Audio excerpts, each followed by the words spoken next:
Assalamualaikum warahmatullahi wabarakatuh. Perkenalkan, nama saya Susi Susanti, NIM 218020022 dari kelompok 5, mata kuliah Auditing 2. Di video kali ini, saya dan teman saya akan menjelaskan tentang audit subsequent event dan penyelesaian pemeriksaan. Materi pertama akan dijelaskan oleh teman saya, Mbak Mita. Dipersilahkan.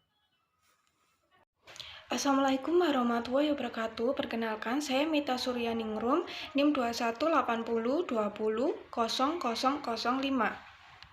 Yang pertama, saya akan menjelaskan tentang audit subsequent event dan penyelesaian pemeriksaan. Subsequent event adalah peristiwa atau transaksi yang terjadi setelah tanggal neraca, tetapi sebelum diterbitkannya laporan audit, mempunyai akibat yang material terhadap laporan keuangan, sehingga memerlukan penyesuaian atau pengungkapan dalam laporan tersebut. Dua jenis subsequent event PSA nomor 46. Yang pertama, peristiwa yang memberikan tambahan bukti yang berhubungan dengan kondisi yang ada pada tanggal neraca dan dampak terhadap taksiran yang melekat dalam proses penyusunan laporan keuangan. Yang kedua, peristiwa yang menyediakan tambahan bukti yang berhubungan dengan kondisi yang tidak ada pada tanggal neraca, tetapi kondisi tersebut ada sesudah tanggal neraca. Selanjutnya, subsequent event yang harus diaudit. Yang pertama, subsequent collection, yaitu penagih sesudah tanggal neraca sampai mendekati selesainya pekerjaan lapangan atau audit fieldwork dan dilaksanakan dalam audit piutang dan barang dalam perjalanan. Yang kedua, subsequent payment, yaitu pembayaran sesudah tanggal neraca sampai mendekati selesainya audit fieldwork dan dilaksanakan dalam audit utang dan biaya yang masih harus dibayar. Tujuan audit subsequent event. Yang pertama, menentukan keberadaan kejadian penting sesudah tanggal neraca yang membutuhkan penyesuaian terhadap laporan keuangan atau memerlukan pengungkapan dalam catatan atas laporan keuangan agar tidak menyesatkan pengguna laporan keuangan. Yang kedua, menentukan kemungkinan tertagihnya piutang.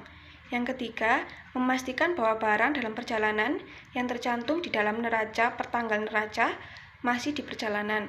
Contohnya, saat membayar uang muka pembelian, perusahaan mencatat barang dalam perjalanan terhadap kas dan hutang dagang. Contoh selanjutnya, saat penerimaan barang sebelum tanggal neraca, perusahaan mencatat persediaan terhadap hutang dagang. Akibat pertanggal neraca tetap terlihat saldo barang dalam perjalanan dan terjadi dua kali pencatatan hutang dagang, yaitu persediaan terhadap barang dalam perjalanan. Pada saat hutang tersebut dilunasi, hutang dagang terhadap kas. Yang keempat, memastikan kewajiban dan beban yang masih harus dibayar yang tercantum di dalam neraca. Pertanggal neraca yang masih menjadi kewajiban perusahaan yang dilunasi pada saat jatuh temponya atau sesudah tanggal neraca. Yang kelima, memastikan bahwa tidak ada kewajiban perusahaan yang belum dicatat pertanggal neraca. Selanjutnya, prosedur audit subsequent event. Yang pertama, periksa pengeluaran dan penerimaan kas sesudah tanggal neraca sampai mendekati tanggal selesainya audit fieldwork.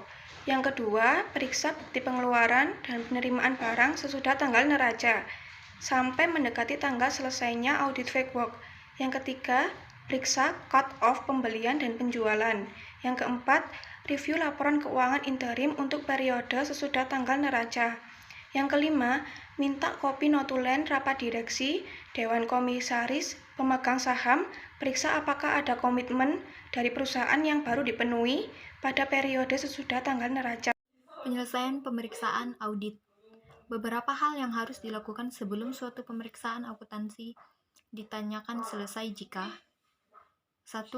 Seluruh kertas kerja pemeriksa harus sudah diparaf oleh pembuatnya dan direview atasnya.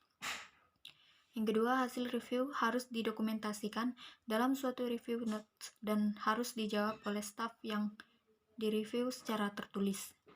Yang ketiga, daftar audit adjustment harus disusun lengkap dengan indeks working paper-nya, didiskusikan dengan klien.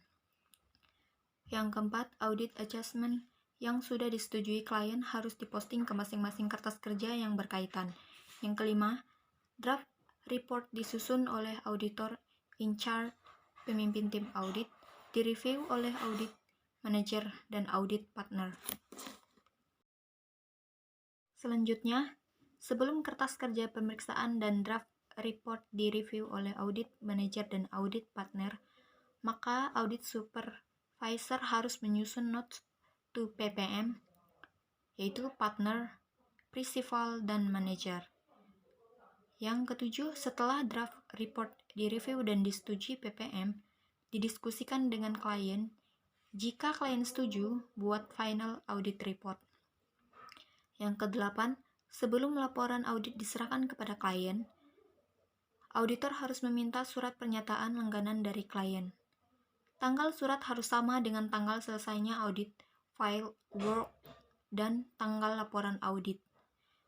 Yang kesembilan, auditor membuat draft management letter.